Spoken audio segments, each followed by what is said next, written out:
My thumb hovered over the confirm button on my phone screen for 3 seconds before I pressed it. $42 for an Uber home seemed excessive, but the alternative was standing outside the Morrison Gallery in a city that looked like it was about to tear itself apart. Wind whipped my hair across my face hard enough to sting. And somewhere in the distance, a transformer exploded with a crack that sounded too much like gunfire. October in Chicago was supposed to be beautiful. Falling leaves, crisp air, pumpkin-spiced everything. Instead, the weather forecast had labeled tonight's storm catastrophic. In that calm, clinical way, meteorologists deliver news about disasters. I could already see trash cans rolling down Michigan Avenue like tumbleweeds, and the sky had turned that peculiar shade of green that made my stomach clench with childhood memories of tornado drills. My exhibition had ended early. Only 17 people had shown up to see my photos documenting the gentrification tearing through the South Side, displacing families who'd lived there for generations. 17 people who'd glanced at images of boarded-up businesses and luxury condos before rushing back to their own safe neighborhoods. I'd spent 6 months on that project, and it felt like screaming into a void. The Uber app refreshed. Due to high demand and severe weather conditions, you've been matched with another passenger heading in a similar direction. Additional discount applied. Great. Shared rides during the apocalypse. I wrapped my jacket tighter around my camera bag and watched the little car icon inch through traffic that had turned into chaos. Emergency sirens wailed from multiple directions. My phone buzzed with alerts about downed power lines, flooding on Lower Wacker Drive, and a shelter-in-place recommendation that I was actively ignoring. A black Toyota Camry pulled up to the curb, wipers working frantically against the deluge. The driver, a tired-looking man in his 50s, barely glanced at me as I dove into the back seat. Water poured off my jacket onto the leather interior. "Maya?" he asked, eyes on his GPS. "Yes. Thank you for picking up one more." He pulled away from the curb before I'd even buckled my seatbelt. "Emergency shared ride. You both going north." I settled into my corner, trying to ignore the dampness seeping through my jeans. Through the rain-streaked window, I watched Chicago transform into something unrecognizable. Store windows boarded up hastily with plywood, trees bending at angles that looked impossible, a bus shelter that had completely detached from its foundation and skittered across the street like a metal tumbleweed. We stopped 3 blocks away, near the entrance to an Italian restaurant I recognized from magazine spreads. The place had a 2-month waiting list and entrees that cost more than my weekly grocery budget. A man emerged from the shadowed doorway, moving with the kind of controlled urgency that immediately caught my attention. He slid into the seat beside me, bringing with him the scent of expensive cologne cut with something metallic. Rain dripped from his dark hair onto the collar of what had to be a designer suit, perfectly tailored to broad shoulders, and a frame that suggested he spent considerable time doing something more physical than sitting behind a desk. "Apologies," he said, his voice low and smooth despite whatever had him wound tight as a spring. "I appreciate you sharing the ride." I nodded, words momentarily stuck in my throat. The man was objectively stunning in a way that felt almost dangerous. Sharp jawline, high cheekbones, eyes so dark green they looked black in the dim light. But it wasn't his appearance that made my pulse quicken. It was the way he held himself, coiled energy barely contained, and the dark stain on the cuff of his white shirt that looked suspiciously like blood. "No problem," I managed. "Storm of the century out there." Indeed, he settled against the seat, but there was nothing relaxed about his posture. His gaze swept the street behind us, then forward, then to the side mirrors with the methodical assessment of someone expecting trouble. "Heading north? Lincoln Park area. Convenient. I'm going to Northwestern Memorial. The hospital." That explained the blood, maybe. Except the emergency room entrance was on the south side of the building, and we were heading away from the most direct route. Our driver merged into traffic that had slowed to a crawl. Lightning split the sky, illuminating the city in stark white flashes that made everything look like a noir film. Thunder followed immediately, close enough to rattle the car windows. "You're a photographer," the man said, gesturing to my bag with a slight smile that didn't quite reach his eyes. "Professional?" I followed his gaze to where my camera strap had slipped out of the partially open zipper. "Freelance. Photojournalism, mostly. You have a good eye. Observation is a survival skill in my line of work, which is import and export, various goods, international logistics. He said it smoothly, the kind of practiced answer that told me absolutely nothing. I'm Gabriel. Maya. I hesitated, then added, What kind of goods? That almost smile flickered again, the kind that require considerable negotiation and discretion. Before I could press further, our driver cursed in Spanish and jerked the wheel to the right. A massive oak tree, roots torn from the saturated earth, crashed across the street ahead of us. Its branches scraped against cars unfortunate enough to be in its path, setting off a chorus of alarms. We'll have to detour, the driver muttered, already pulling up an alternate route. Takes us through Inglewood, though. Not ideal in this weather. I saw Gabriel's jaw tighten almost imperceptibly. How much longer to Northwestern? Maybe 20 minutes? Roads are flooding everywhere. Gabriel pulled out his phone, typed something quickly, and I caught a glimpse of the screen. Not a standard smartphone. Something else. Possibly a burner given the basic display and lack of identifying markers. Who carried burner phones in 2025? Englewood at night during a catastrophic storm. The neighborhood had been struggling for years, caught between poverty, violence, and the same gentrification I'd been documenting elsewhere. In good weather with heavy police presence, it was manageable. Tonight, it would be something else entirely. We turned onto a street where half the streetlights were already out. Shadows pooled in doorways and alleys. A group of men huddled under an overpass scattered as we approached, but not before I saw the distinctive shape of weapons poorly concealed under jackets. Lock the doors, Gabriel said quietly to the driver. There was authority in his voice that made it sound less like a suggestion and more like a command. The driver complied immediately. I clutched my camera bag tighter, hyper-aware of Gabriel's presence beside me. He'd shifted slightly, angled so he could watch both sides of the street. That metallic smell I'd noticed earlier intensified, and I realized it wasn't just cologne. It was blood, fresher than the stain on his cuff suggested. Are you hurt? I asked, keeping my voice low. Not seriously. That's not the same as no. He turned those dark green eyes on me, and I felt the full weight of his attention like a physical thing. You noticed details. Occupational hazard of the photography? Of staying alive. The words came out sharper than intended. I grew up in this city. I know what blood smells like, and I know when someone is expecting trouble. For a moment, something shifted in his expression. Respect, maybe, or calculation. Then you understand why I need to reach the hospital quickly. Before I could respond, our driver slammed on the brakes. Ahead of us, 2 cars had stopped perpendicular to each other, completely blocking the narrow street. Men poured out of both vehicles, and the first gunshot cracked through the storm with unmistakable clarity. Our driver didn't hesitate. He threw the car in reverse, but another vehicle had pulled up behind us, boxing us in. More shots, rapid fire, and our windshield spiderwebbed with cracks as a bullet punched through. The driver screamed and ducked. The car lurched forward, directly toward the shootout.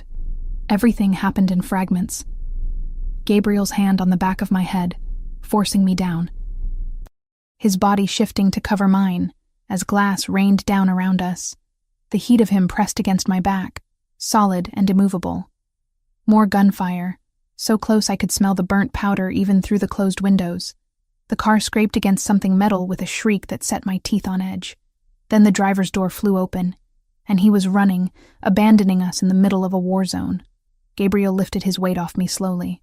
Are you hit? I took inventory. Trembling hands, racing heart, ears ringing from the gunfire, but no pain beyond adrenaline making every nerve-ending scream. No. You? I'm fine. He reached for the door handle. We need to move. Now. Move where? There's a gang war happening out there. And staying in a stationary vehicle makes us an easy target.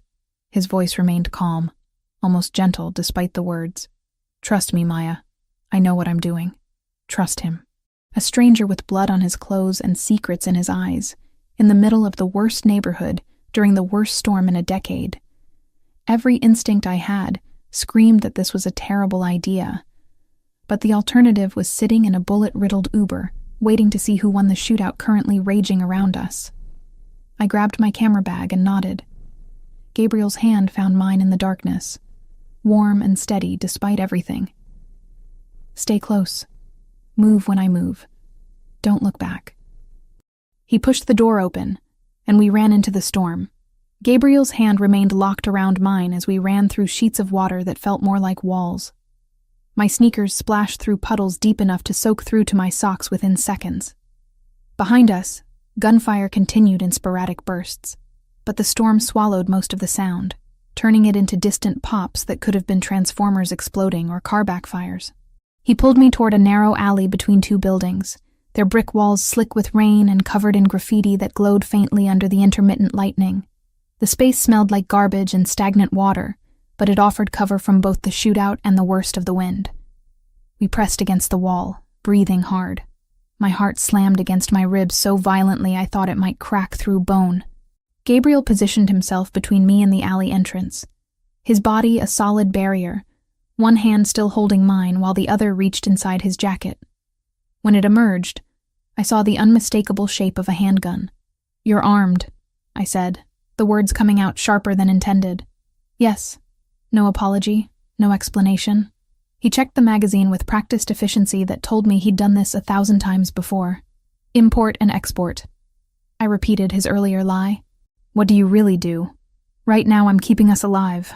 His eyes scanned the alley entrance, then the fire escape above us, calculating exits and threats with the same methodical assessment he'd shown in the car.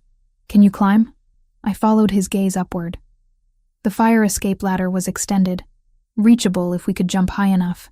In this storm, that metal will be slippery as ice. Better than staying on the ground when they start searching the area. "They? You mean those men shooting at each other?" Gabriel's jaw tightened. "Some of them will be looking for me specifically. Once they realize the car is abandoned, they'll fan out." The implications sank through my adrenaline like stones through water. "Someone tried to kill you tonight. That's why you needed the Uber. Why you had blood on your shirt.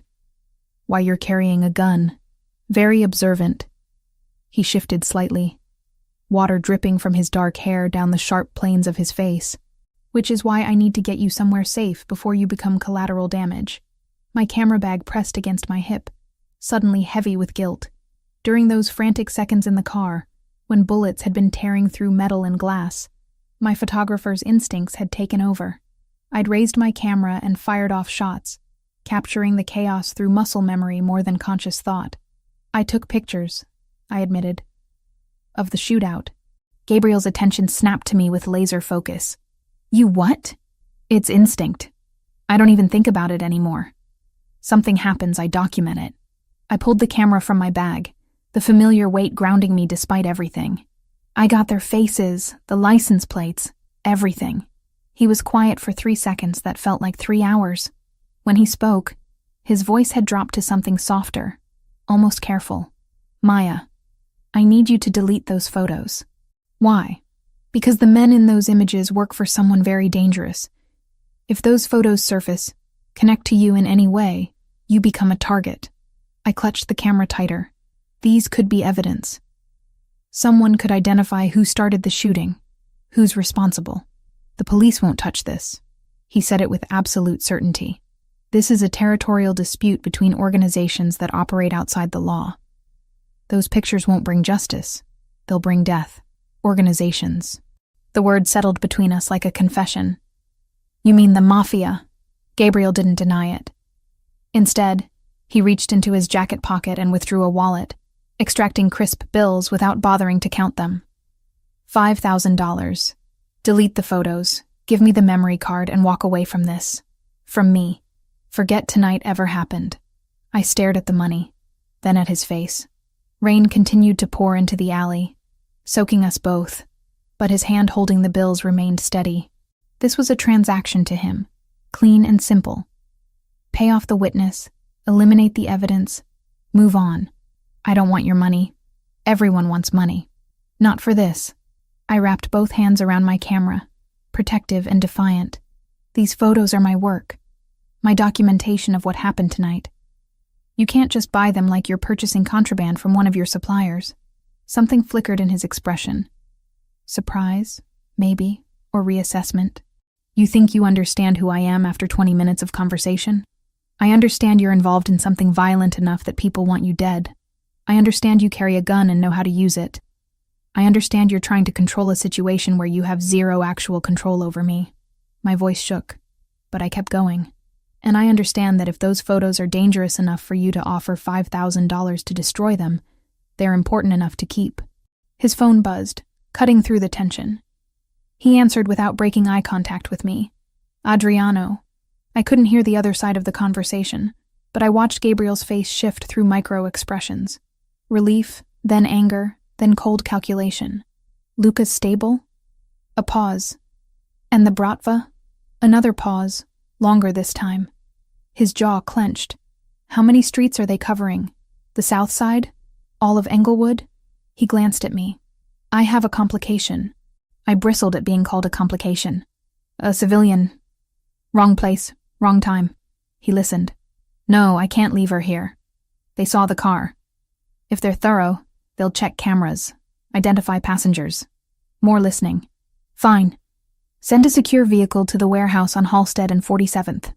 20 minutes. He ended the call and pocketed the phone. The gun had disappeared back into his jacket at some point, which should have made me feel safer but somehow didn't. Who's Adriano? I asked. My consigliere. My advisor. He said it like those words should mean something specific. And Luca is my second in command. He was injured in the attack at the restaurant tonight. The attack you survived. Yes.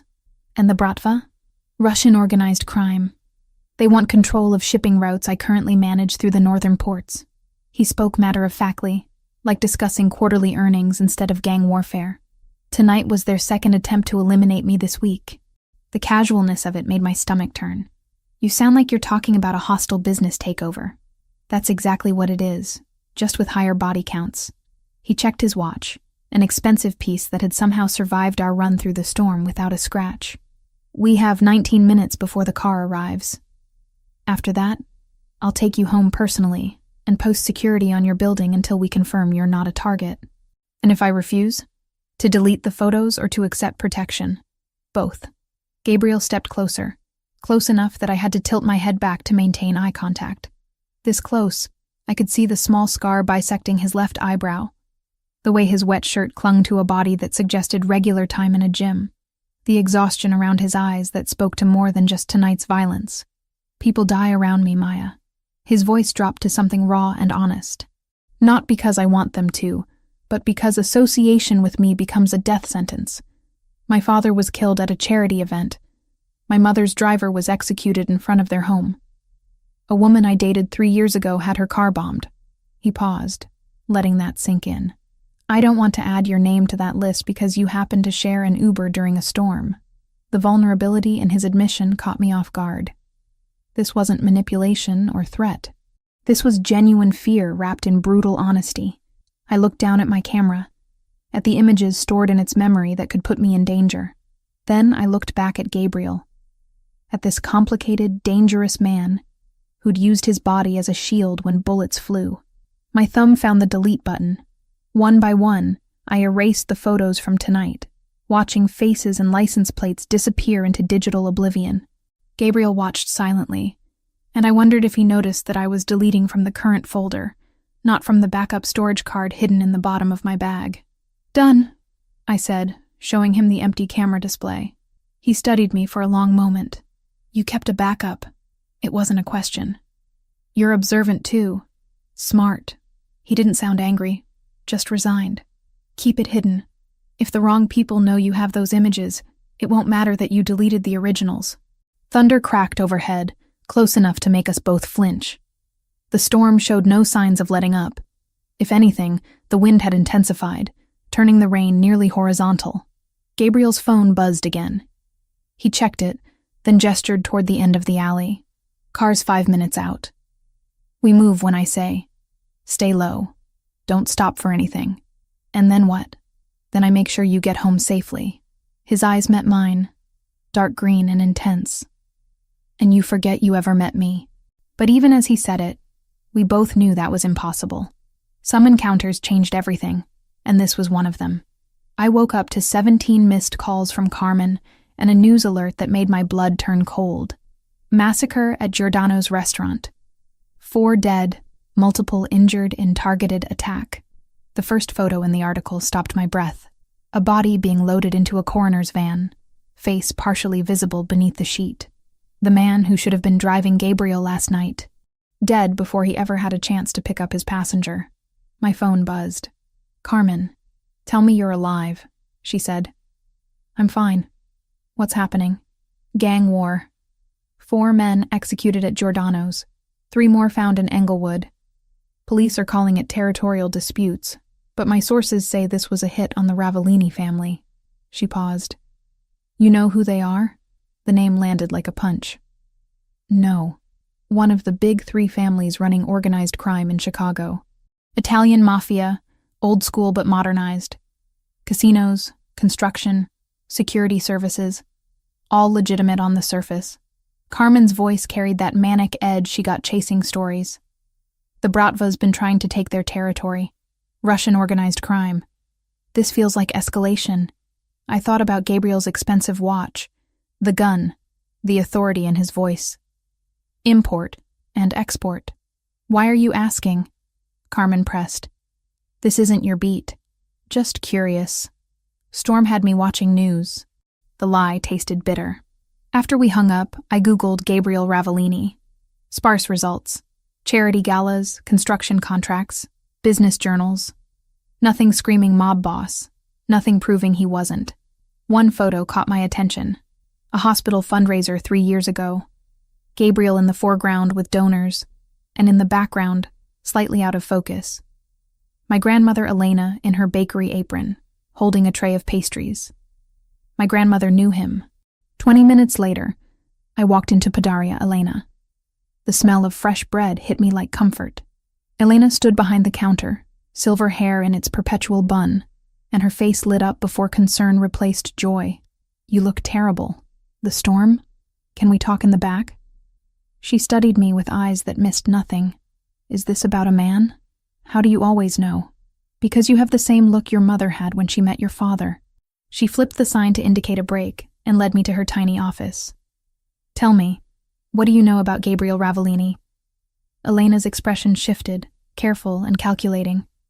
She poured us coffee, sat down with a sigh. "That's a name I haven't heard you say before. I met him last night. We got caught in that shooting in Englewood." Her hand flew to her chest. "You were there? He kept me safe. But this morning, the news about the restaurant.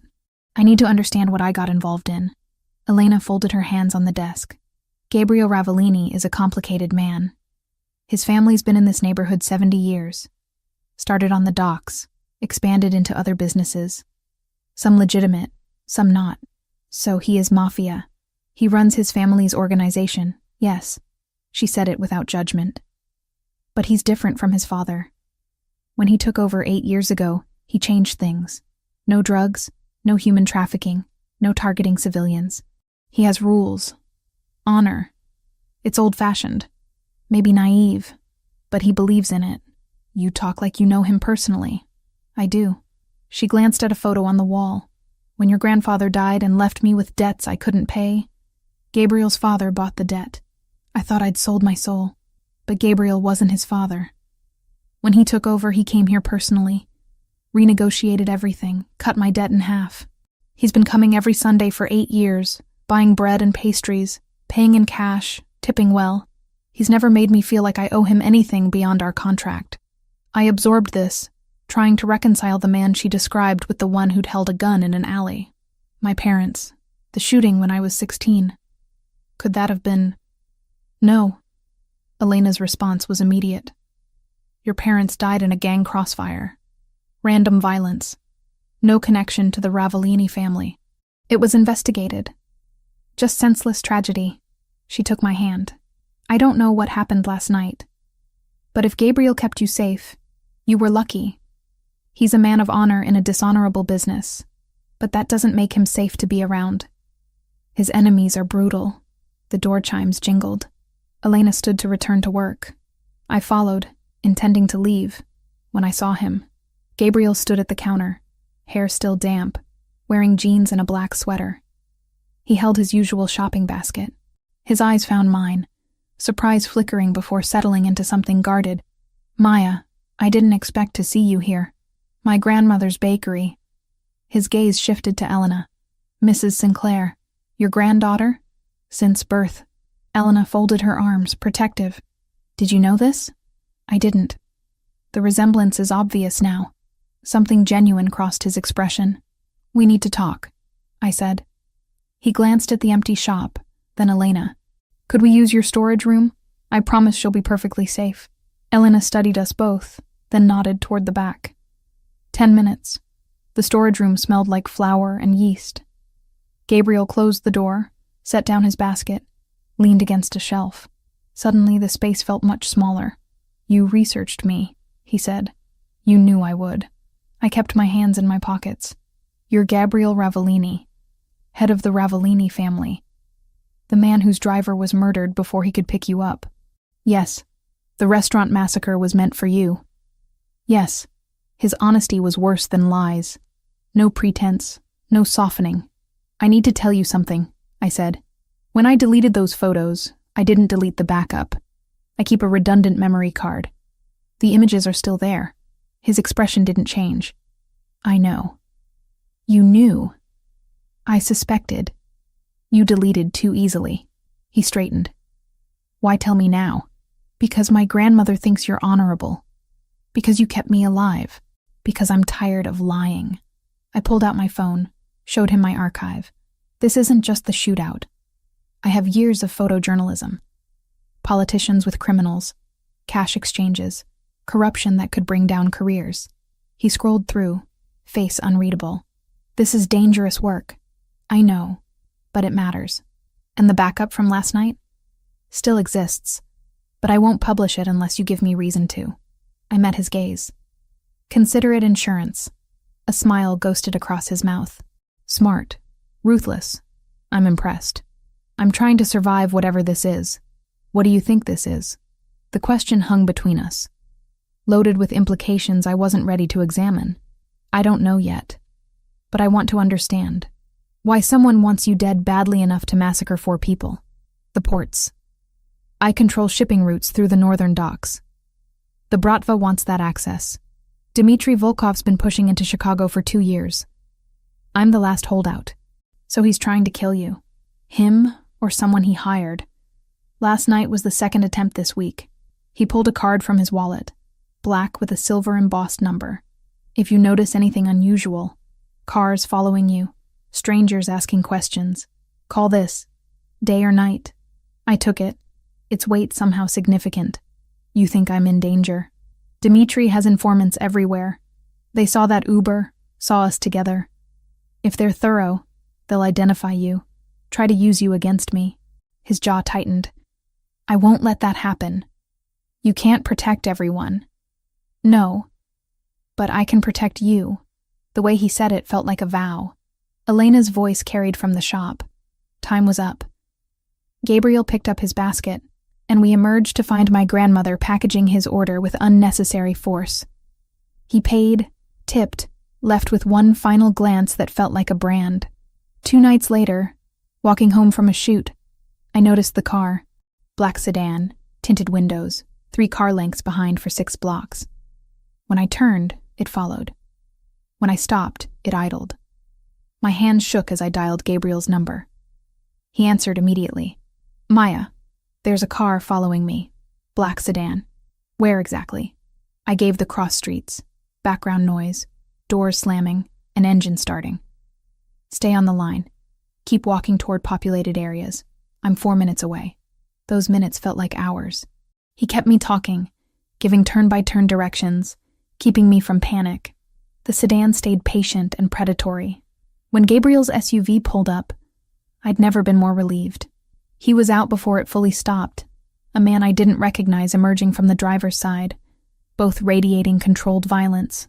"Get in," Gabriel commanded, positioning himself between me and the sedan. The moment I was inside, the driver pulled smoothly into traffic. The black sedan didn't follow.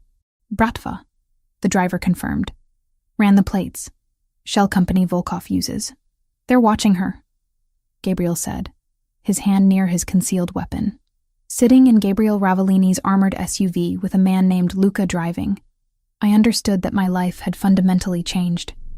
There was no going back, no pretending that night in the storm had been isolated. I was part of Gabriel's world now, whether I wanted to be or not. Gabriel's penthouse occupied the entire top floor of a building in the Gold Coast that probably cost more than my entire neighborhood combined. Floor-to-ceiling windows offered a view of Lake Michigan that looked like something from a luxury magazine spread, all steel and glass and understated elegance that screamed money without being ostentatious. "This is temporary," I said, for the third time since Luca had driven us here. "I have work, a life, an apartment the Bratva now knows the location of." Gabriel set my camera bag on the marble entryway table. "You saw the surveillance photos, Maya. They're watching your building, your grandmother's bakery, the places you frequent. Staying there is suicide." He'd shown me the pictures in the car. High-resolution images of me leaving my apartment, entering the bakery, walking to the L station. Timestamps from the past 48 hours. Professional surveillance that made my skin crawl. "So I'm a prisoner here. You're protected here." His voice hardened. "There's a difference." "Is there?" I crossed my arms. "Because from where I'm standing, this looks like a very expensive cage."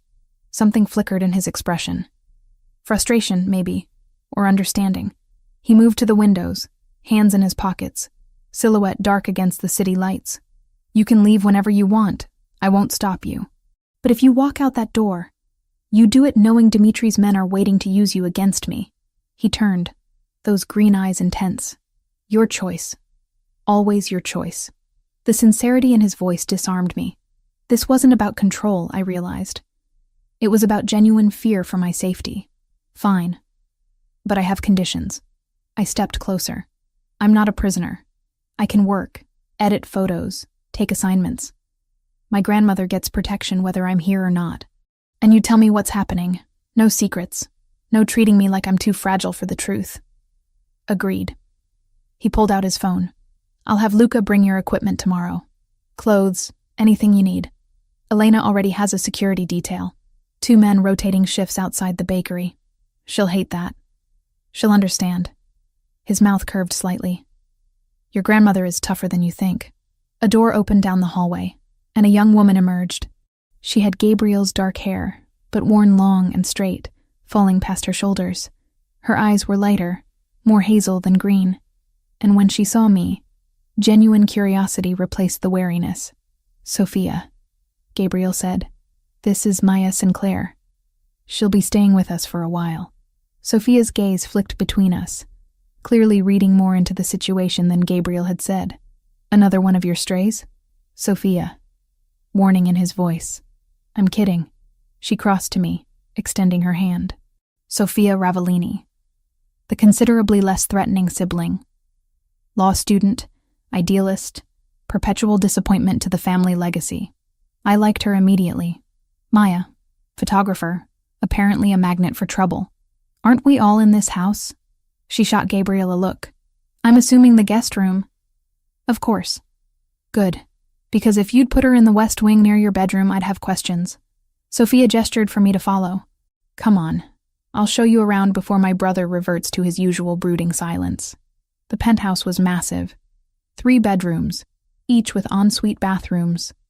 A library with actual first editions lining the shelves. A kitchen that looked like it belonged in a restaurant. The guest room Sophia led me to was larger than my entire apartment, decorated in soft grays and cream with that same spectacular view. "He's terrified, you know," Sophia said once the door was closed. "I haven't seen him like this since our father died." I set my camera bag on the bed. "Like what?" "Afraid. Gabriel doesn't do fear. He does calculation, strategy, controlled violence when necessary. But you? You've got him off balance." She studied me. "How did you meet?" "Shared Uber during the storm. Wrong place, wrong time. Or exactly the right place." Sophia sat on the edge of the bed. "Our father was killed 8 years ago, ambushed leaving a charity event. Gabriel was 26, not ready, not prepared, but he took over anyway because someone had to. He cleaned house, got rid of everyone involved in the really dirty stuff, drugs, human trafficking. the things that destroy communities. Made enemies doing it, but he didn't care. He wanted to be different. Your grandmother talks about him like he's some kind of knight-errant in a three-piece suit. Sophia laughed. That's not inaccurate. Gabriel has this outdated sense of honor. No targeting civilians, no breaking his word, loyalty above everything. It's gotten him in trouble more than once. She paused. But it also means when he says he'll protect you, he means it. With his life, if necessary. The weight of that settled over me. I don't want anyone dying for me. Then don't give him a reason to. Sophia stood. Dinner's usually around 8. Gabriel cooks when he's stressed, so prepare for something elaborate and delicious. Fair warning, he's going to hover. It's annoying but well-intentioned. She was right. At 8 sharp, Gabriel appeared at my door with an invitation that sounded more like an order. I followed him to the kitchen where he'd somehow prepared osso buco that smelled incredible, with risotto and roasted vegetables arranged with the precision of a chef. You cook, I said, surprised. My mother insisted all her children learn. She said anyone who couldn't feed themselves wasn't truly independent. He poured wine, handed me a glass. How do you take criticism of your work? The question caught me off guard. Depends on the criticism. Your exhibition photos, the gentrification series.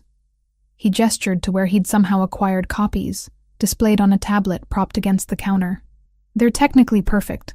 Composition, lighting, emotional impact. But they're safe. Safe? You show the aftermath. Boarded windows, displaced families, the wreckage. But you don't show the cause. The politicians approving development, the contractors cutting deals, the money changing hands. His gaze met mine. You document the symptom, not the disease. Heat flushed through me, part anger, part recognition. Those photos could get me blacklisted. Those photos could change things. He plated the food. You have the archive. Use it. We ate in charged silence. He was right, and I hated that he saw it so clearly. My work had been careful, palatable enough for galleries and publications. But the real story, the corruption I'd documented over years, sat unused because I'd been afraid. After dinner, I called Carmen from the library. She answered on the first ring, voice sharp with concern. Where the hell have you been? I've been trying to reach you for 2 days. I'm fine. Just staying with a friend for a while. The surveillance spooked me. I glanced at Gabriel, who'd given me privacy, but remained within line of sight. Can you do me a favor? Look into any recent real estate deals in the 43rd Ward. Politicians approving variances. Contractors with criminal connections. I'm working on something. This have anything to do with the Ravellini story? Maybe. I'll explain later. We talked for another 10 minutes before I hung up. Gabriel approached with my camera, which I'd left on the kitchen counter. May I? I nodded. He scrolled through recent photos, stopping on one I didn't remember taking. Him in the kitchen earlier, guard lowered, stirring risotto with complete focus. The light had caught him perfectly, showing someone softer than the dangerous man I'd met in that alley. Keep this one, he said, handing back the camera, for your archive of symptoms and diseases. Before I could respond, the library door opened. A man in his 50s entered, silver-haired and dressed in an immaculate suit. He nodded to Gabriel with the familiarity of long association. Adriano, Gabriel greeted. Maya, this is Adriano Bellavita, my consigliere. Advisor, Adriano clarified, offering his hand. Though the Italian sounds more impressive. Mrs. Sinclair, I've heard quite a bit about you. None of it good, I'm guessing. On the contrary, he smiled. But it didn't reach his eyes. Gabriel, we need to speak. It's urgent. Gabriel's expression shifted. All business. Give us a moment. I stood to leave, but Gabriel's hand on my arm stopped me. Stay. You wanted no secrets. Adriano pulled out his phone, displaying what looked like surveillance footage. Dimitri made his move. He approached the Donatelli and Castrovani families this afternoon. Offered them each 20% of your territory if they help eliminate you. Neutrality isn't an option anymore. My breath caught. Gabriel's jaw tightened, but his voice remained steady. Their response. Donatelli's considering. Castrovani wants guarantees. They're giving you 72 hours to counteroffer or disappear. Adriano's gaze flicked to me. They know about her.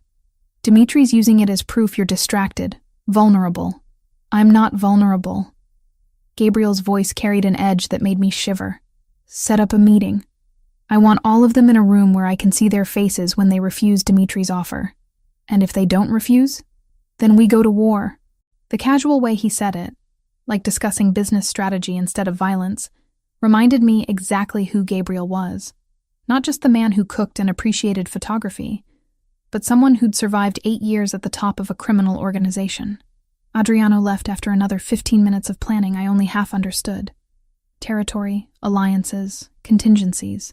When we were alone again, Gabriel poured himself whiskey, offered me the bottle. I took it, drinking straight from the glass he handed me. Your photo archive, he said suddenly. The one you showed me at the bakery. You said politicians with known criminals. Dimitri bribes officials to operate freely. If you have proof of which ones, it could shift the balance. I stared at him. You want to use my work as leverage. I want to use every advantage we have. He stepped closer. You said those photos could bring down careers. Let them. Expose Dimitri's network. Cut off his political protection. It won't stop him, but it'll weaken his position enough that the other families see working with him as a liability. And if I refuse? If I say my work isn't a weapon for mob wars? Then I respect that decision and find another way. His gaze held mine. But I think you know these people deserve exposure. That justice matters more than staying neutral. He was right. The corruption I documented, the handshakes between elected officials and criminals, the cash exchanges in parking garages, it all mattered. Publishing it had always been the goal. The fact that it also helped Gabriel survive was almost secondary. I'll do it, I said, but on my terms. I choose which photos, how they're released, what story they tell. Agreed. We stood close enough that I could see the flecks of amber in his green eyes, smell the whiskey on his breath. The air between us felt electric, charged with everything unsaid. Why are you really doing this? I whispered. Protecting me. It's more than just preventing Dimitri from using me against you. Because the moment I saw you in that car, something shifted. His hand came up, fingertips grazing my jaw. Because you argued with me in an alley while I held a gun. Because you're brave and stubborn, and you look at me like I'm human instead of a monster. You are human. Most days I'm not sure. I closed the distance, pressing my lips to his before I could overthink it. He responded immediately, one hand sliding into my hair while the other pulled me flush against him. The kiss was everything I'd been denying since that first night. Hungry and desperate, and absolutely reckless. An alarm shrieked through the penthouse. We broke apart, Gabriel's hand moving to his weapon in one fluid motion. His phone buzzed with alerts. Security breach on the north entrance. Stay here, he commanded, already moving toward the door. Luca appeared in the hallway, weapon drawn. They exchanged rapid words in Italian before Gabriel returned, tension visible in every line of his body. False alarm, faulty sensor, but his eyes said otherwise. Someone had tested the security, probed for weaknesses. The kiss had changed everything. And now, standing in Gabriel Ravellini's fortress, with war coming and my heart still racing, I understood there was no going back. I was all in, for better or worse. 10 days in Gabriel's penthouse, and I'd developed a routine that felt disturbingly normal. Mornings editing photos in the library while he worked through security reports. Afternoons where Sophia and I explored Chicago's architecture through my lens, always with Luca trailing 2 steps behind. Evenings when Gabriel cooked elaborate meals, and we talked about everything except the war building around us. I learned his operations weren't what I'd imagined. The casinos ran clean audits, employees paid fair wages with real benefits, construction contracts used union labor, projects inspected to code. The security firm protected small businesses in neighborhoods police ignored, collecting fees but actually showing up when called. No drugs, no human trafficking, no loan sharking that breaks people, Gabriel explained one night over wine. My father built this family on exploitation. I'm trying to build something different. You're still a criminal. Yes, he didn't flinch from it. But I choose which laws to break. The ones written by politicians I have photos of taking bribes. He had a point I didn't want to acknowledge.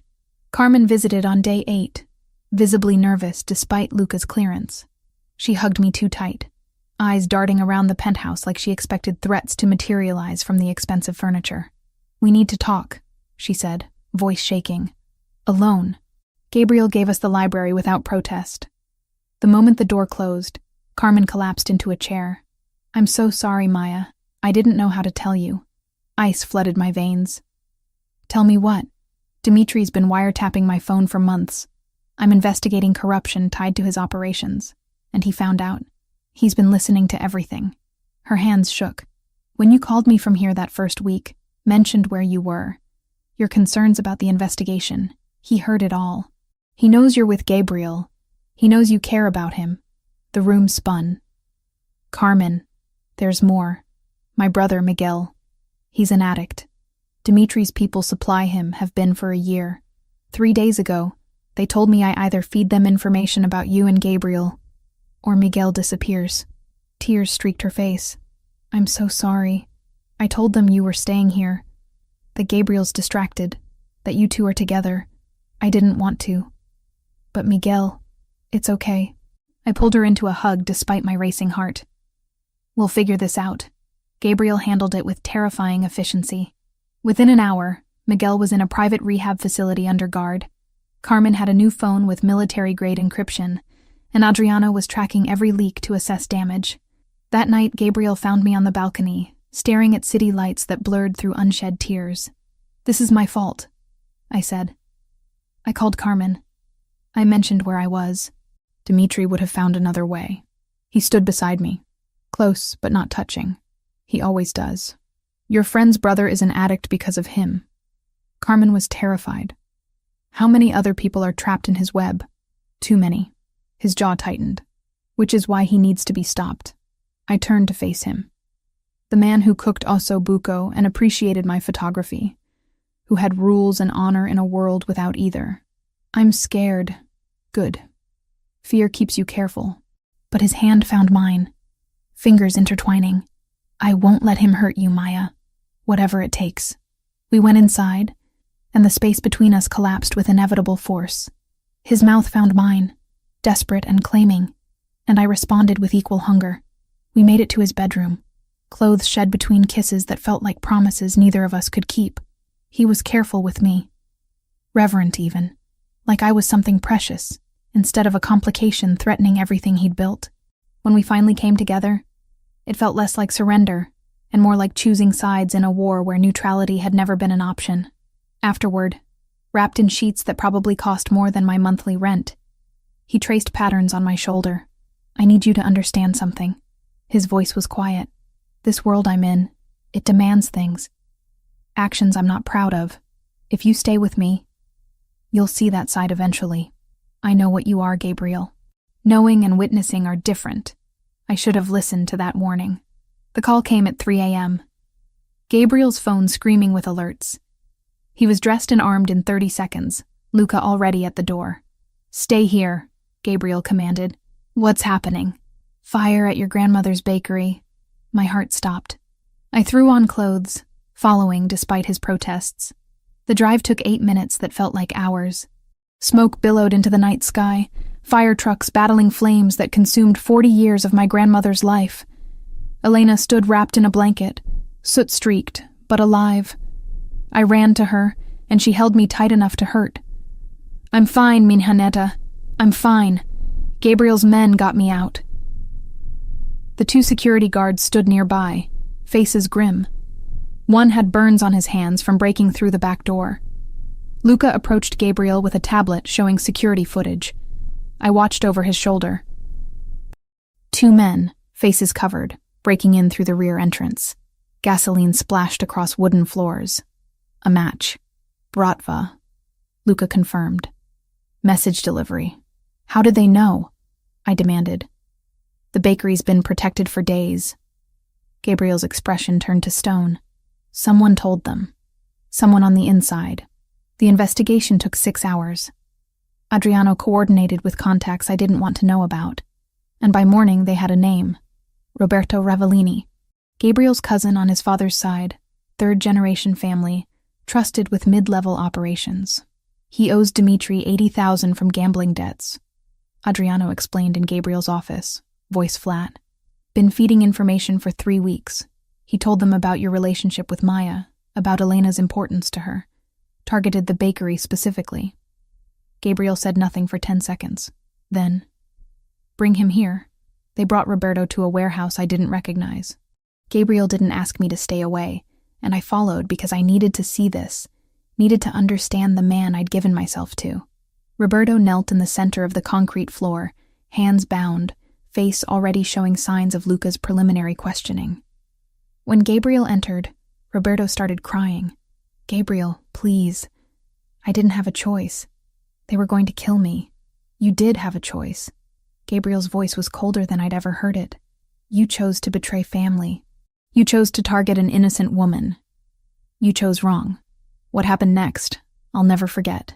Gabriel beat Roberto with methodical precision, each strike calculated for maximum pain without causing death. When he was done, he left Roberto broken and bleeding on the floor. Get him medical treatment, then exile, Gabriel told Luca. He has 72 hours to leave Chicago. If I see him again, I'll finish this. Back in the SUV, I couldn't stop shaking. Gabriel's knuckles were split, blood staining his shirt, and he looked at me with eyes that held no apology. This is my world, Maya. This is what justice looks like when the law can't touch you. That wasn't justice. That was brutality. Sometimes they're the same thing. I got out at the penthouse and headed straight for the guest room. Gabriel didn't follow, giving me space I desperately needed. The man who'd held me last night, who'd whispered sweet things in Italian against my skin, had just beaten his own cousin nearly to death without hesitation. I packed my bag with shaking hands. Sophia found me. You're leaving. I can't stay. Not after what I saw. He's protecting you. Protecting all of us. By becoming a monster? By doing what needs to be done. She sat on the bed. Roberto's betrayal could have gotten you killed. My grandmother taught Gabriel that family protects family, no matter the cost. That's all this was. But it was too much. I called Carmen, who picked me up within the hour. Gabriel didn't stop me, just watched from the window as I left. Before I walked out, he appeared at the door with something in his hand. A delicate silver bracelet, simple and elegant. Please. He fastened it around my wrist. Just keep this. For me. I almost refused. But something in his eyes, genuine fear mixed with resignation, made me nod. At Carmen's apartment, I tried to process everything. The violence, the betrayal, the fact that I'd fallen in love with a man whose world operated on rules I'd never understand. The bracelet felt heavy on my wrist. A reminder of everything I was trying to leave behind. What I didn't know was that Gabriel had put a tracker in it. Always active. Always watching. And that Dmitry Volkov, informed by sources that I'd left Gabriel's protection, was already planning his next move, using me as the bait to finally destroy the man I couldn't stop loving, no matter how hard I tried. Carmen showed up at her apartment door at 2 a.m., mascara streaked down her face, trembling so hard she could barely hold her phone. I need to tell you something, she whispered. Something terrible. I pulled her inside, heart already sinking. The past 3 days away from Gabriel had been torture, replaying that warehouse scene over and over. The sound of fists on flesh, Roberto's cries, the cold efficiency in Gabriel's eyes. Dmitry knows you left, Carmen said, collapsing onto the couch. He knows you're here with me. He's been planning this for days. Ice flooded through my veins. Planning what? He's going to take you. Use you to draw Gabriel out. He told me to keep you here. Keep you unprotected. She grabbed my hands. Maya, I'm so sorry. I should have told you earlier, but I was terrified. He has Miguel, he has leverage, and I... Wait, slow down. I tried to focus through the panic. When did he tell you this? Yesterday. He called me directly. Said if I keep you away from Gabriel for 48 hours, he'll release Miguel from the dealers supplying him. But if I warn you or Gabriel, Miguel dies. My mind raced. Dmitry had orchestrated this perfectly. Used Carmen's vulnerability, my anger at Gabriel, the natural distance that violence creates between people. He'd maneuvered us all like chess pieces. Call Gabriel, I said. Right now. But Miguel. Gabriel will protect Miguel. You know he will. I grabbed my phone, found Gabriel's number, the one I'd been staring at for 3 days without calling. We end this. Tonight. Gabriel answered on the first ring, voice rough with exhaustion.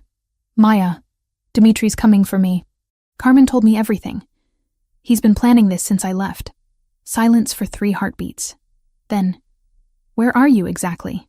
I gave him Carmen's address. Background noise erupted, orders being shouted, engines starting. Listen to me very carefully, Gabriel said, voice shifting into that command mode I recognized. You have 2 choices. I can extract you right now, take you somewhere Dimitri will never find you. Or I let him take me. And we end this. More silence. Maya, that's not... It is. You know it is. I looked at Carmen, saw my own fear reflected in her eyes. He won't stop. He'll keep using people I love to get to you. Unless we make him think he's won. If something goes wrong, then you make sure it doesn't. I surprised myself with how steady my voice was. You said you'd protect me. So protect me. But let's finish this. I heard him exhale.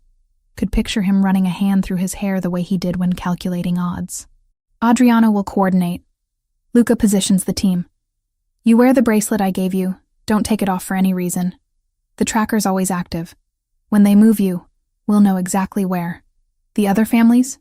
Declared neutrality this morning.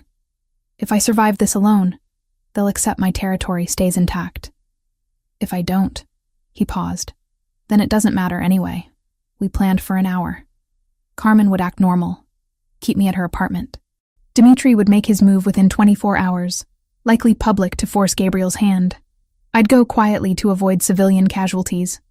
Gabriel's team would shadow at a distance, wait for the location to be confirmed, then strike. One more thing, Gabriel said before hanging up. The night your parents died. I looked into it after you mentioned them. I found inconsistencies in the police report, witness statements that disappeared, evidence that wasn't processed. His voice dropped. Dimitri was in Chicago 12 years ago, working for the Bratva's previous leadership. I think he knows something about that night. The implications crashed over me. My parents' deaths weren't random. They were connected to this world I'd stumbled into, to Dimitri's operations, to something bigger than I'd ever imagined. Find out, I whispered. When this is over, I need to know. I will. I promise. They came at noon the next day. Carmen and I were having coffee, pretending everything was normal, when the building's fire alarm went off. Standard evacuation procedure. Everyone flooding into the streets. Professional chaos. A black van pulled up as we reached the sidewalk. 2 men emerged, moving with military precision. One grabbed Carmen, holding her back. The other reached for me. I didn't fight, didn't scream, just locked eyes with Carmen and nodded once before letting them guide me into the van. The drive took 30 minutes. I counted turns, tried to memorize the route, felt the bracelet heavy on my wrist. Gabriel was tracking this. He knew where I was going. I had to trust that. We stopped at the docks, the industrial section where shipping containers stacked like metal mountains. The warehouse they took me to smelled like rust and salt water, empty except for chairs and harsh fluorescent lights. Dmitri Volkov stood in the center, smoking a cigarette, looking exactly like his photos. Pale hair, cold eyes, a smile that never reached above his mouth. Maya Sinclair. He spoke with an accent that turned my name into something threatening. The photographer. The woman who got Gabriel Ravellini off his game. I said nothing. Kept my expression neutral despite my racing heart. He's coming for you, you know. Right now, probably. My men reported his vehicles mobilizing 20 minutes ago. Dmitri circled me like a predator. He'll walk into my trap because he can't help himself. Because you made him weak. If you think Gabriel's weak, you don't know him at all. That cold smile widened. Oh, I know him. Known his family for years. I knew his father, knew his operations. And I knew your parents, too. My breath stopped. What? 12 years ago. I was doing surveillance work for my organization. Your parents, they saw something they shouldn't have. A meeting between a city councilman and my superior. Your father tried to be hero. Went to police with statement. So we eliminated the problem. He said it casually, like discussing weather. Staged it as gang violence. No one questioned it. Just another tragedy in a violent city. The truth hit like a physical blow. My parents died because they tried to do the right thing. Because they witnessed corruption connected to the man now standing in front of me. You killed them. My voice shook with rage I could barely contain. I followed orders. But yes, technically. He flicked ash from his cigarette. And now their daughter is helping me eliminate the last obstacle to controlling the city's shipping. Poetic, no? I heard vehicles outside. Doors slamming. Dimitri heard it too, smile growing wider. Right on schedule. My men have the perimeter surrounded. Gabriel comes in alone, as demanded, or we start executing his people one by one. The warehouse door opened. Gabriel walked in, hands visible, no weapon drawn. But I knew him now. Knew the way he moved. He was coiled tension wrapped in false surrender. Touching, Dimitri said. The great Gabriel Ravellini, walking into death for a woman he knew 3 weeks. Let her go. This is between us. Everything is between us now. Dimitri pulled a gun, pointed it at my head. On your knees. Gabriel complied, eyes never leaving mine. In that gaze, I saw apology, determination, and something else. Trust. He trusted me to be ready. Any last words? Dimitri asked, turning the gun from me to Gabriel. The moment stretched. Then everything exploded. I dropped and rolled as gunfire erupted from multiple directions. Luca's team crashed through side entrances, suppression fire forcing Dimitri's men into cover. Gabriel was already moving, weapon appearing from somewhere, taking down the 2 nearest guards with brutal efficiency. Dimitri swung his gun back to me. I didn't freeze. I grabbed the metal folding chair I'd been sitting on, swung it into his arm as he fired. The shot went wide, hitting concrete. He backhanded me and I tasted blood, but I'd bought Gabriel seconds. Seconds were all he needed. Gabriel hit Dimitri like a freight train, both men crashing into the concrete floor. The fight was vicious, personal. Fists and elbows and rage given physical form. I heard someone behind me. Spun to see a Bratva soldier raising his weapon at Gabriel's exposed back. My hand found a loose pipe near the wall. I swung with everything I had, connecting with his skull. He dropped. Gabriel pinned Dimitri, one hand wrapped around his throat. For her parents. For everyone you've destroyed. Dimitri struggled, gasped, then went still. It was over. Luca cleared the warehouse. Confirmed all threats neutralized. Gabriel stood slowly, blood on his knuckles. A bullet grazed across his shoulder I hadn't seen him take. His eyes found mine across the warehouse floor. You okay? I nodded, though I was shaking. You were shot. Barely. He crossed to me, pulled me into his arms despite the blood and violence surrounding us. You saved my life. That soldier behind me. You saved mine first. About 100 times now. Sirens wailed in the distance. Adriano appeared with instructions for cleanup, for police statements, for managing the aftermath.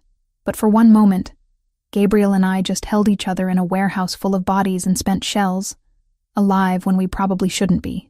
I'm sorry, he whispered against my hair, for what Dimitri did to your parents, for pulling you into this world.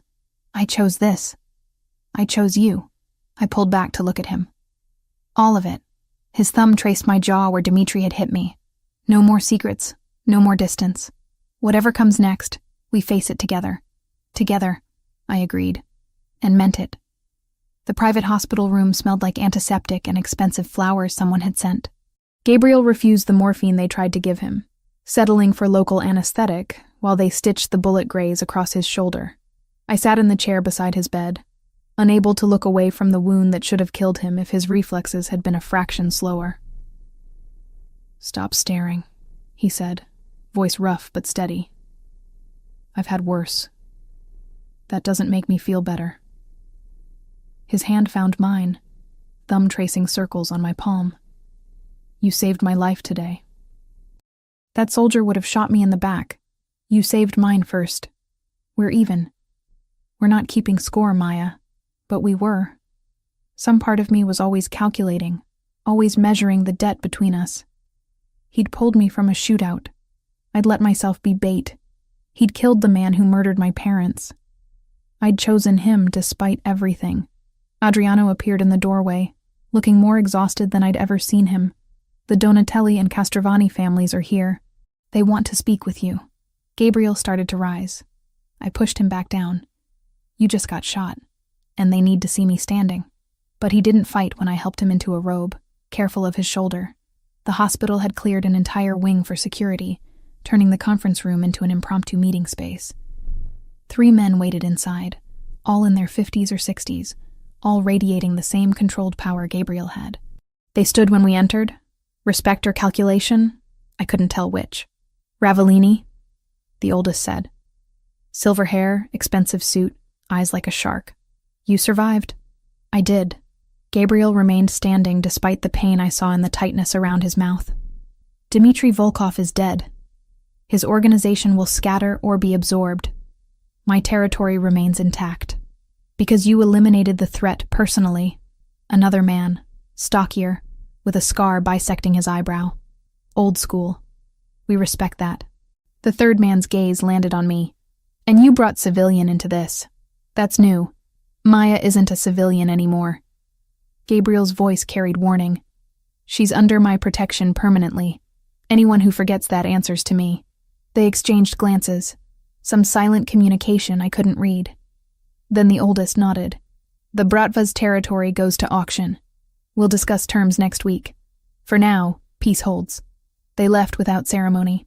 The moment the door closed, Gabriel sank into a chair, pain finally breaking through his control. Back to bed, I commanded. Yes, ma'am. Sophia burst in as we returned to his room, eyes red from crying, and threw herself at her brother, carefully avoiding his injured shoulder. You idiot. You absolute idiot. You could have died, but I didn't. He hugged her with his good arm. I had help. Sophia turned to me. Thank you. For keeping him alive. For being brave enough to walk into that trap. I had good backup. The next visitor was Carmen, pale and shaking, clutching flowers she'd probably bought from the hospital gift shop. I'm so sorry. Both of you. I should have told you earlier about the wiretap, about Dimitri's threats. Gabriel gestured for her to sit. Your brother, Miguel. He's in a facility upstate, top-rated program. Fully paid for the next year. When he's ready, I have a job for him if he wants it. Legitimate work, good pay. Carmen's eyes filled with tears. Why would you do that after what I did? Because Dmitri exploited your fear. That's on him, not you. He glanced at me. And because Maya cares about you. That makes you family. She left crying, grateful and overwhelmed. We sat in silence for a while, processing everything that had happened in the past 24 hours. Dmitri said my parents witnessed corruption, I finally said, that they tried to report it and were killed for it. I need to know the specifics. I've had Adriano digging through police records, witness statements, everything we could find. Gabriel pulled out his phone, pulled up files with his good hand. Your father photographed a city councilman meeting with Bratva leadership 12 years ago. Tried to submit it as evidence to the FBI. Someone leaked that information. 2 days later, your parents were dead. The confirmation hurt more than not knowing. They died doing the right thing. They died because corrupt people valued power over justice. He set down his phone. I can't change that, but I can make sure their deaths meant something. Your father's photos, the ones he never got to publish. We found them in evidence storage. I want to release them now, with your permission. Let the world see what he documented. That would expose the same people I have in my archive. Yes, we could coordinate the release. Your current work with his historical documentation. Show 12 years of systemic corruption. It felt right. My parents had tried to tell the truth and been silenced. Now their daughter could finish what they started. I'll do it. But I need time to process this, to grieve properly, to figure out what comes next. Gabriel's expression softened. You can leave, Maya. Go back to your life. The threat's gone. Dimitri's dead. His organization scattered. You're safe now. Am I? Or will there always be another Dmitri? Another threat? Another reason to look over my shoulder? With me, Probably yes. He didn't sugarcoat it. This world doesn't have happy endings, just truces between wars. Elena arrived as visiting hours ended, carrying a basket of bread despite the late hour. She took one look at Gabriel's bandaged shoulder and shook her head. "You're as stubborn as your father," she told him. "Worse," he admitted. She turned to me, eyes knowing. "Walk with me." We left Gabriel with Sophia and went to the hospital chapel. Empty at this hour, quiet enough for honest conversations. "Your grandfather was a complicated man," Elena said, sitting in the front pew. "He worked the docks, knew the families, sometimes did favors that weren't quite legal. I knew what he was when I married him. Chose him anyway." "Did you regret it?" "Every day." She took my hand. "And never once. He gave me 43 years of love, 3 children, a life richer than any alternative. But it cost me sleep, peace, the certainty that he'd come home every night. That's the trade you make with men like them. I don't know if I'm strong enough. You ran into gunfire to save him, Minhaneda. You're stronger than you think." We sat in silence, and I realized I'd already made my choice. The moment I'd agreed to be bait, the moment I'd swung that pipe to save Gabriel's life, I'd chosen which side of the line I stood on. 2 weeks later, I stood in the rebuilt bakery, watching contractors install the final fixtures. Gabriel had insisted on covering the costs, and for once, Elena had accepted without argument. The new kitchen gleamed with stainless steel, the display cases custom-built to her specifications. I'd spent those weeks editing photos, writing articles, coordinating with journalists to release my archive alongside my father's documentation. 3 city councilmen had already resigned. More indictments were coming. Carmen worked beside me, her investigative reporting finally free from Dimitri's shadow. Sophia visited daily, bringing coffee and gossip from law school. Gabriel gave me space. He called once, brief and careful. I meant what I said. "You're free to choose, Maya." No pressure, no obligation. But freedom felt empty without him. On the evening of the bakery's reopening, I found Gabriel standing outside, hands in his pockets, looking uncertain in a way I'd never seen. "I wasn't sure you'd want me here," he said. I wasn't sure either. I stepped closer, but I realized something these past 2 weeks. I don't want the life I had before. Safe, careful, documenting other people's wars without being part of anything. I want truth, purpose, partnership. With me, after everything? Because of everything. I took his hand, scarred knuckles and all. On my terms. I keep my independence, my work, my name. I'm not your possession or your protected asset. I'm your partner, equal in all ways that matter. His smile was genuine, reaching his eyes for the first time since I'd known him. I can live with those terms. Good. Because I'm not done making demands. I pulled him close. I want transparency. No more secrets. No more protecting me from ugly truths. If we do this, we do it honestly. Agreed. And one more thing. I looked up at him.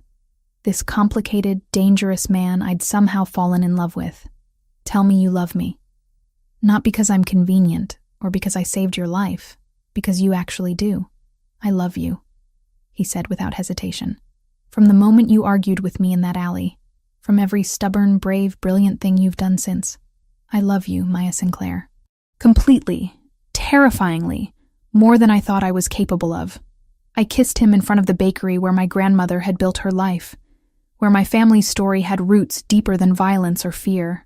And for the first time since that stormy night in a shared Uber, I felt certain I was exactly where I belonged.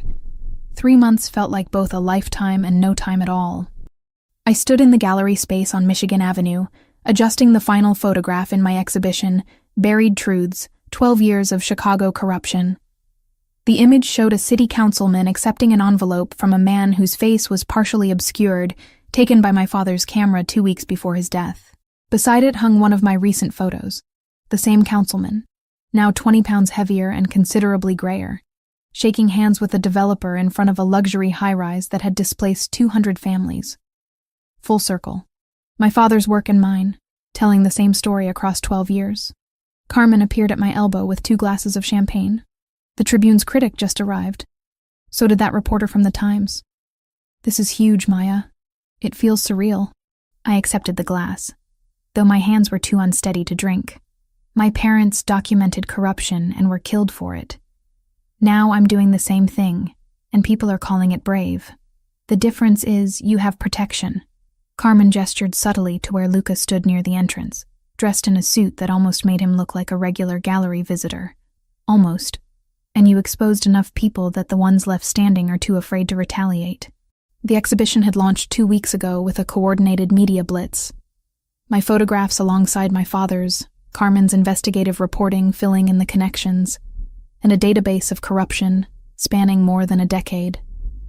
3 aldermen had resigned. The FBI had opened investigations into 5 city officials. The mayor had promised reforms that probably wouldn't happen, but sounded good in press conferences. More importantly, my parents' names were finally attached to the truth they'd tried to expose. The gallery had created a memorial wall, photographs of them alongside their work, honoring their sacrifice. Elena arrived with Sofia, both dressed elegantly, my grandmother wearing the pearl necklace she saved for special occasions. She pulled me into a fierce hug. Your parents would be so proud, Minhaneta. So proud. The bakery reopens next week, I said, desperate to change the subject before I started crying. You excited? Terrified. But she smiled. 70 years old, starting over. Gabriel insisted on all new equipment, said the insurance payout wasn't enough. I told him I'd pay him back, and he said I could pay him in bread, every Sunday, for the rest of his life. She shook her head affectionately. That boy has his father's ruthlessness and his mother's heart. Sophia had graduated law school the previous month, passing the bar on her first try. True to her idealistic nature, she'd immediately joined a clinic providing legal services to immigrants and asylum seekers, funded by an anonymous donation that everyone knew came from Gabriel's restructured operations. The clinic's already overwhelmed, Sophia told me as we wandered through the gallery. We've got 5 attorneys and a waiting list of 300 people. But it's the work I'm supposed to be doing, you know? Using this family's resources for something that actually helps people. I did know. I'd felt the same way about my photography, about choosing to expose corruption rather than just document its aftermath. Gabriel hadn't arrived yet. He'd texted an hour ago that he was running late, dealing with some situation at the docks that required his immediate attention. Life with him meant accepting that emergencies came with the territory, that his world operated on schedules that didn't accommodate art gallery openings or normal relationship expectations. But we'd found our rhythm. I'd moved into my own apartment in Lincoln Park, a modest 2-bedroom I'd purchased with money from selling prints to collectors who'd discovered my work through the controversy. Most nights I ended up at Gabriel's penthouse anyway, but having my own space mattered. Independence, even symbolic, kept me grounded. The gallery filled with guests as opening hour approached. Journalists, activists, politicians trying to prove they weren't corrupt. Collectors who appreciated art that made them uncomfortable. I gave a short speech about my parents, about the importance of documentation, about how silence enables oppression. Gabriel slipped in during the applause, positioning himself at the back of the crowd. Our eyes met across the room, and he nodded once. Approval, support, pride. Everything I needed in that moment. After the formal portion ended and guests mingled with champagne and opinions, he found me studying one of my father's photographs. You did something remarkable here, he said quietly. Taking his work and yours, creating a narrative that spans a generation. It's powerful. 3 aldermen resigned because of this exhibition. 4 now. The news broke 20 minutes ago. Alvarez from the 31st Ward. Your photo of him accepting cash from a contractor was apparently the final straw for the FBI. I turned to face him fully. He'd gotten his hair cut since I last saw him 2 days ago, and there was a fresh bruise on his knuckles he'd tried to conceal with careful positioning. Some things about his world would never change. You're bleeding through your sleeve, I observed. He glanced down, noting the small spot of red seeping through his shirt cuff. Minor disagreement during negotiations. Nothing serious. Gabriel, already stitched. Adriano has a doctor on retainer for exactly these situations. He took my hand, examining the silver bracelet still on my wrist. You kept this. I kept everything that mattered. We stood like that for a moment, surrounded by evidence of corruption and violence, and the complicated ways power operated in cities like Chicago. Then he pulled a small box from his jacket pocket. I was going to wait until after the exhibition closed, do this somewhere private and carefully planned, but Adriano reminded me that careful planning isn't always better than honest timing. He opened the box, revealing a simple platinum band with a single emerald-cut diamond. Elegant without being ostentatious, exactly my style. Maya Sinclair, marry me. Not because you need my protection, or because I need your legitimacy. Marry me because in 3 months you've become the person I think about first when I wake up and last before I sleep. Because you see the worst parts of my world and choose to stay anyway. Because you're brave and brilliant, and you make me want to be better than I am. My throat tightened with emotion. Around us, the gallery had gone quiet, guests realizing what was happening. That's not a question, I managed. Marry me? His eyes held genuine uncertainty. This powerful man who'd killed to protect me, now vulnerable in a way that made my heart ache. Please? On one condition. I held up a hand as he started to smile. I keep my name. Maya Sinclair, not Maya Ravellini. My parents gave me that name, and it means something now. Attached to this work. Agreed. What else? I want to photograph the wedding. Set up cameras, remote triggers, document the whole thing properly. Of course you do. Now he did smile, genuine and reaching his eyes. Anything else? Carmen's my maid of honor. Sophia's a bridesmaid. Elena walks me down the aisle. And your guest list can't include anyone currently under federal investigation. That last one eliminates about 40% of my associates. But I'll manage. He slipped the ring onto my finger. And it fit perfectly, because of course he'd somehow obtained my ring size without asking. Is that a yes? That's a yes. The gallery erupted in applause. Carmen was crying. Sophia was filming on her phone. Elena was beaming with the satisfaction of a woman who'd known this outcome from the beginning. Gabriel kissed me there in front of my parents' memorial wall, in front of evidence of corruption we'd helped expose, in front of everyone who'd come to witness art that told uncomfortable truths. And for the first time since that stormy night in a shared Uber, I felt like my life had aligned exactly as it was meant to. Later, after the gallery closed and guests departed, and Carmen had convinced me to celebrate with dinner at a restaurant that required reservations months in advance, but mysteriously had a table available when Gabriel called, we ended up on his penthouse balcony, watching the city lights reflect off Lake Michigan. I'd brought my camera, because I always brought my camera. Set it up on a tripod, framed the shot carefully. Both of us in profile against the skyline, Chicago stretching out behind us like a promise or a threat depending on your perspective. Remote trigger? Gabriel asked, familiar with my process now. You hold it, when you're ready. He wrapped his arm around me, pulled me close against his side, and held up the small remote. On 3? On 3. We counted together, and the shutter clicked. A moment captured. 2 people who'd found each other in the worst possible circumstances and somehow built something real from the wreckage. The photograph would show us laughing, comfortable, obviously in love. It wouldn't show the violence that brought us together or the complicated moral compromises we'd both made to get here. It wouldn't show his bruised knuckles or the tracker in my bracelet or the gun concealed in his ankle holster. But it would show truth. Our truth. And sometimes, that was enough. What happens now? I asked, still pressed against his side, his heartbeat steady beneath my ear. Now we live. His hand found mine, fingers intertwining. We document corruption, protect the people we love, and try to make this city slightly less broken than we found it. That's ambitious. We're ambitious people. Below us, Chicago sprawled in all its complicated glory. Beautiful and corrupt, violent and inspiring, home to millions of stories intersecting in ways that created patterns only visible from a distance. My story had started with a storm and a stranger, and a series of choices that led me here. To this man, this life, this moment balanced between everything I'd lost and everything I'd found. I wouldn't change a single decision.